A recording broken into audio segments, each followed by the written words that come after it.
this year, I shared a little secret with everyone, and that was I was burnt out. I was just tired of everything. So underneath all of this, I was pretty much a creative who was slowly dying inside.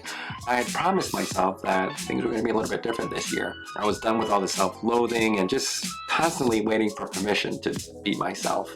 You know, every time a bride sent over a Pinterest board or would send me like a shot list that's like miles and miles long, I'm thinking to myself, why am I even here? You know, had they even seen my work? Was this other photographer not available?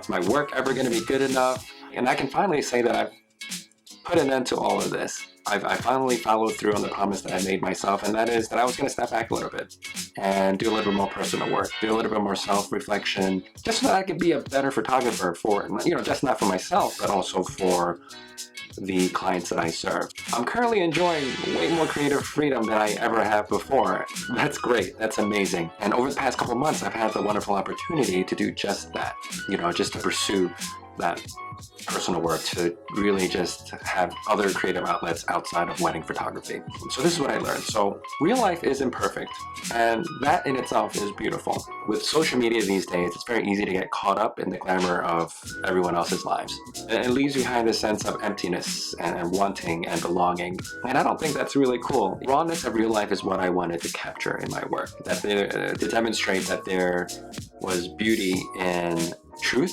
and vulnerability and self-acceptance. I wanted my subjects to be honest with themselves and to understand that their perceived imperfections about themselves is actually what made them uniquely beautiful. I wanted my subjects to feel comfortable with themselves, to have that confidence within themselves, to say, I'm pretty freaking awesome, even if our lives don't always resemble the curated versions of what we see on the internet. That's okay. I wanted our clients to feel okay with that. On my end, I wanted to be able to capture that rawness, to capture that authenticity, and show that there was beauty in all of that. Nobody should ever need permission to be themselves, and that should be a given. Just as I reminded my clients that they had permission to be themselves, I needed to remind myself that I had that permission as well. Over the years, it's been very exhausting putting out 20 versions of myself out there and not really knowing what's going to stick, what's going to resonate with my clients. So I'm done with all of that. My clients are only going to get just one version of me, which is me. Now I have the freedom to be who I've always been. I don't need to try to pretend to be like someone else. Just as I tell my clients that they don't have to pretend to be anyone else. I don't want them to be anybody else. I want them to be them.